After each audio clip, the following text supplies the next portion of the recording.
colleagues in the studio, and the listeners of Radio Good. KOFI ADOLI joins us to share a few views on, but I guess you heard, I think I don't have to remind you. Nancy says you owe her. So that one, yes. There's no need to discuss it any further. Great. If you understand. Plenty. Okay. So having said that, and I'm sure if you've had the opportunity of going to the MPP's manifesto or you've heard them, what are your views on the things you've heard? Thank you, Senna, and good morning to the listeners across the country. I have reviewed the manifesto, the highlights, and the document itself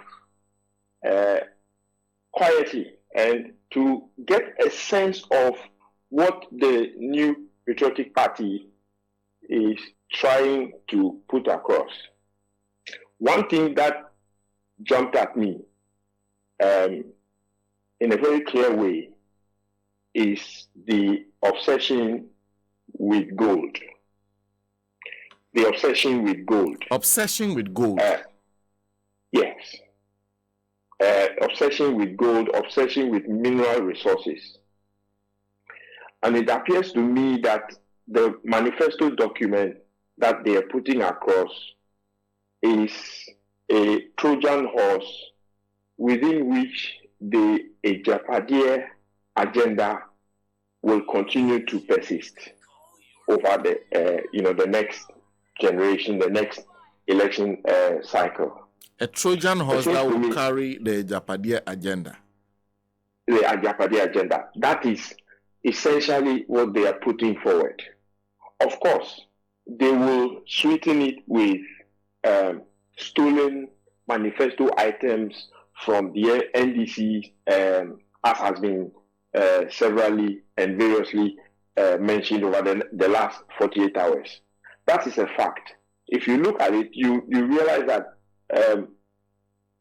aside from the obsession with the mineral resources of the country, a lot of the items that they put forward are items that they have just lifted from to increase government tax revenue. And the NDC we have to reform over the period, and refocus the Ghana Revenue Authority towards broadening the tax base. Manifesto, estimates the content from there suggest revenues amounting to 13% of GDP, or some 50 billion, 150 billion Ghana cedis in 2023 are not collected because people are outside the tax net.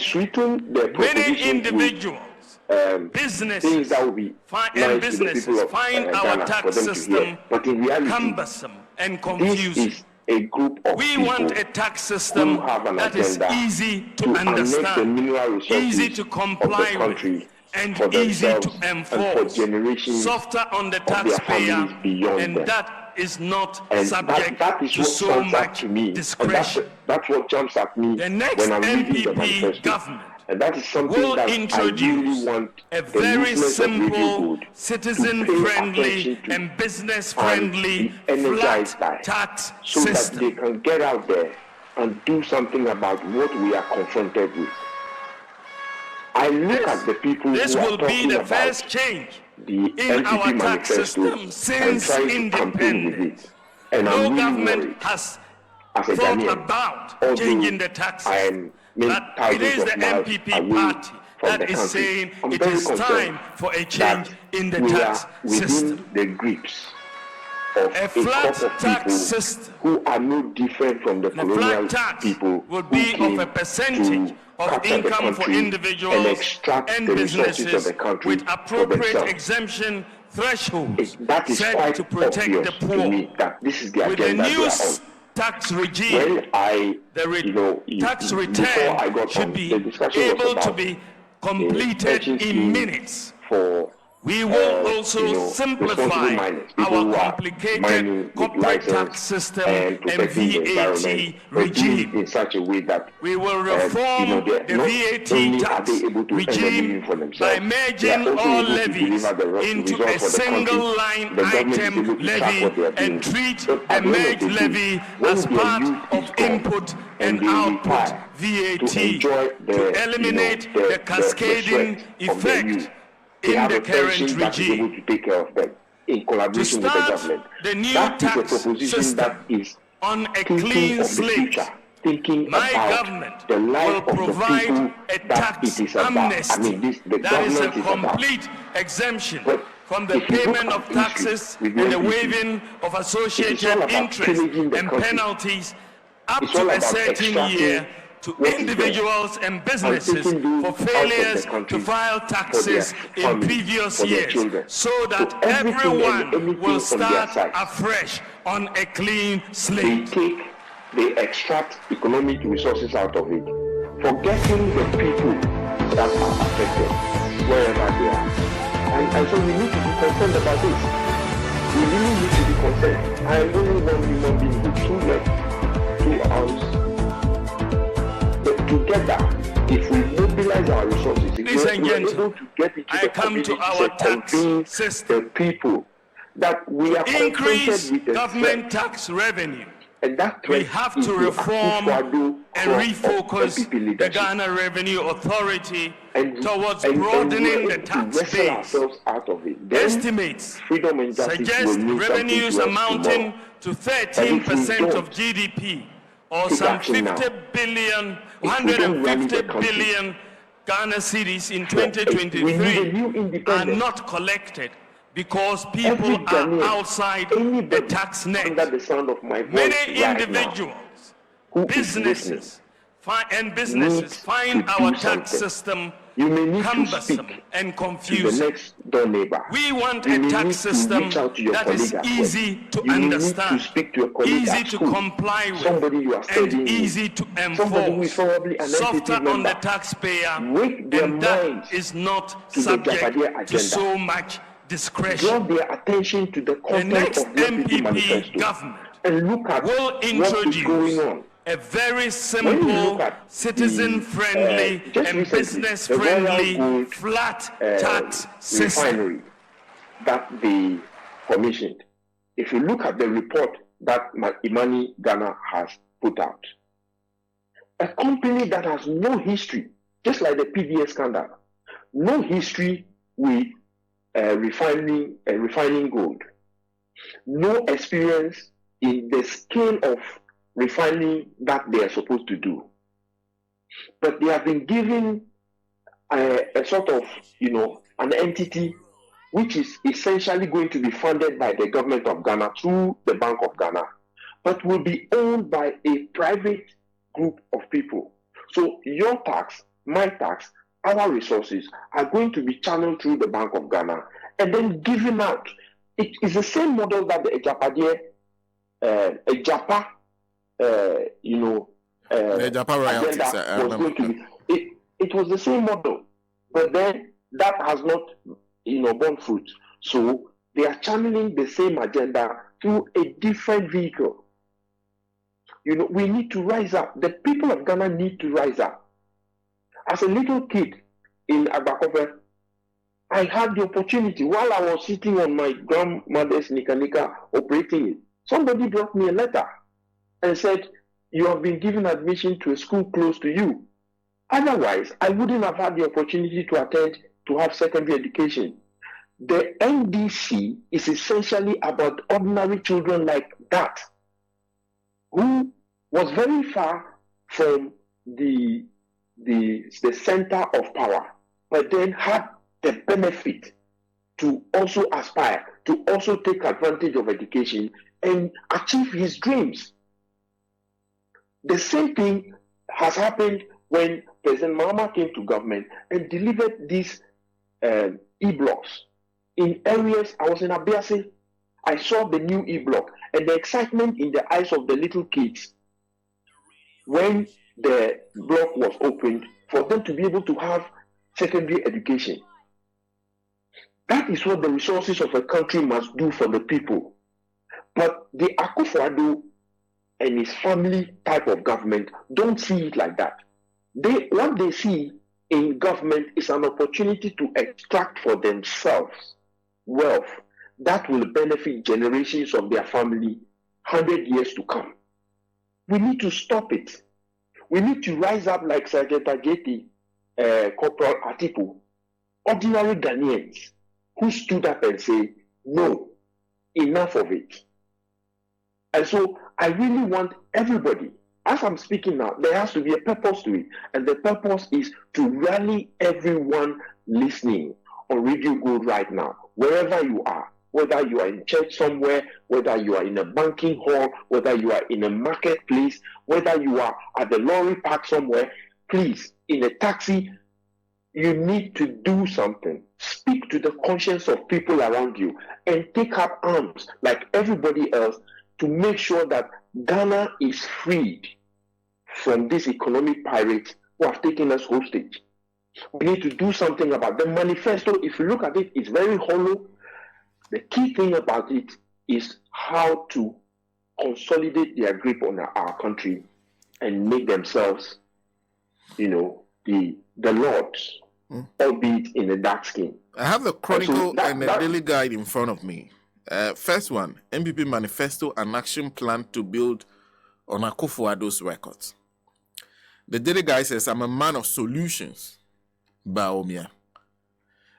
You're saying that these solutions are not solutions to our problems, but solutions that help them to keep a grip on this country in the Agyapadie, as part of the Agyapadie agenda. That's what you read when you read the manifesto. Yes, sir. What? And the Daily Guide couldn't have gotten it any better. It is observations like that we need to highlight.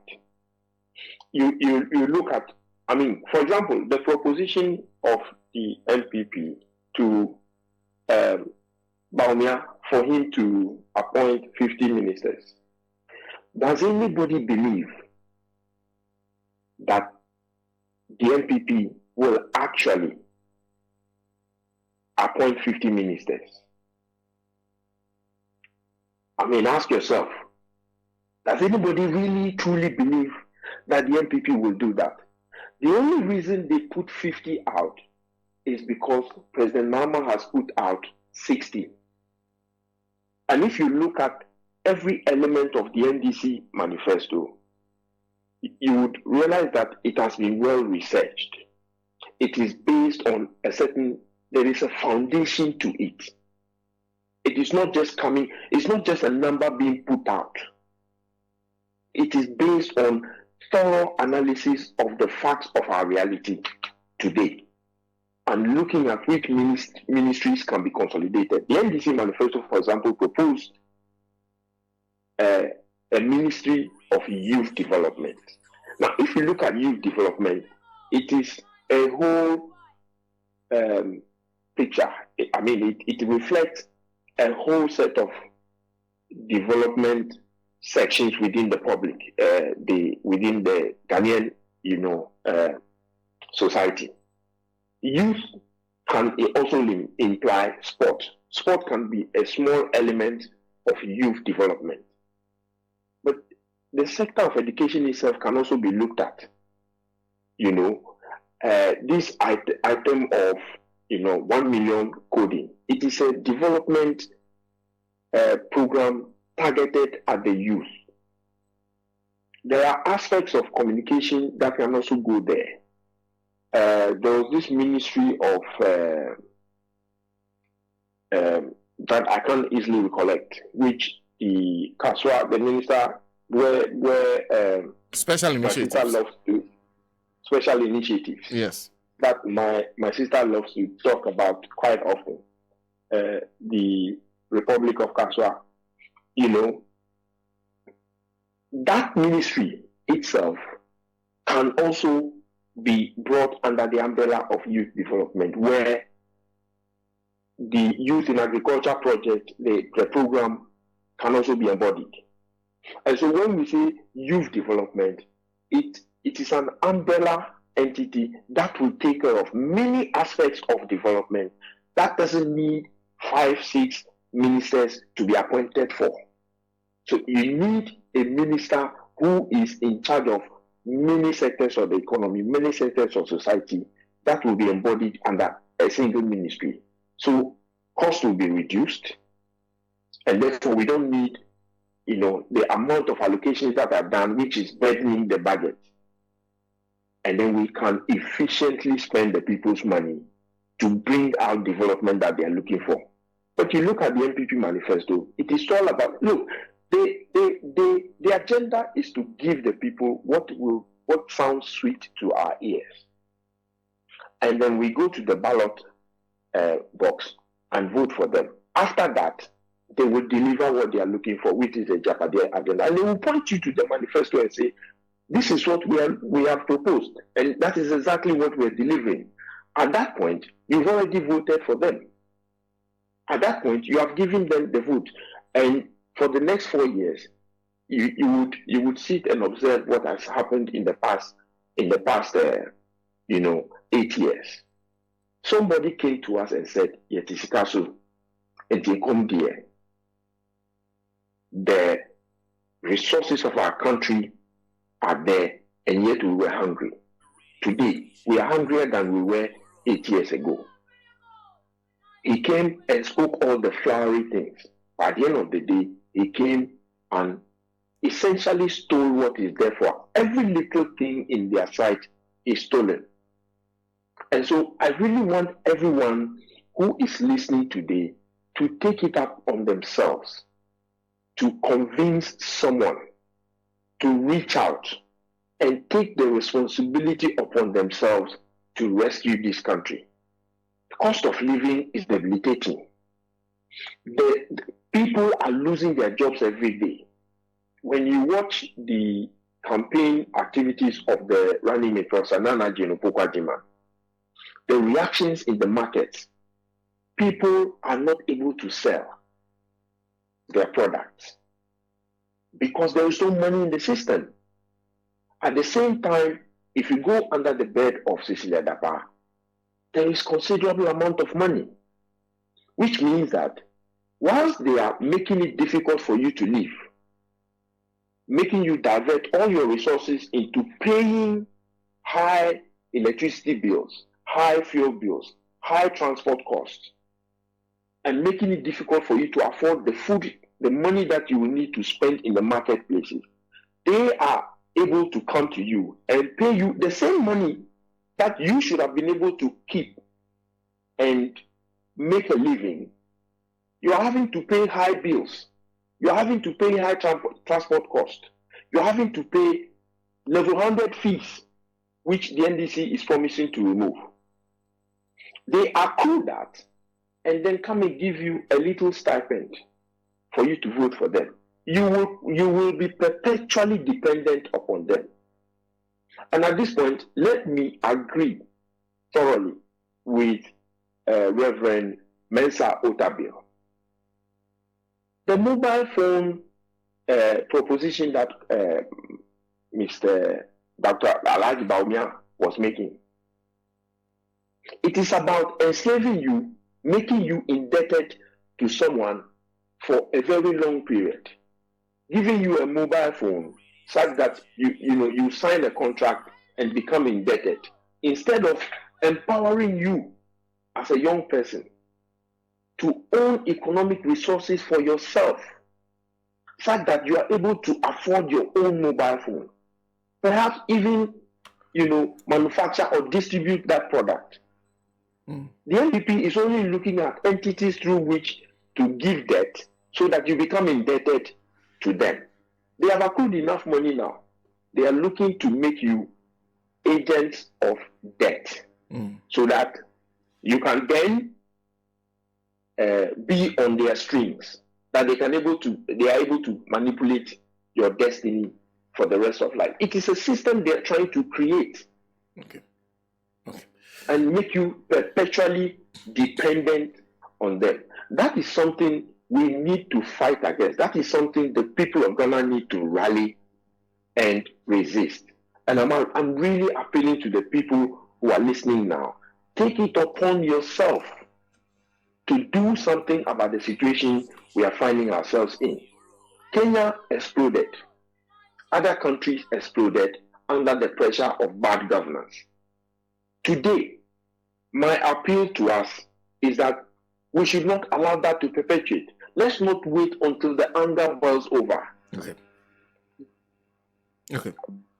Well, okay. A big thank you to Mr. Kofi Adoli, who is Secretary, NBC UK Ireland chapter. Nah, we have to take a break, but before that, memo we won.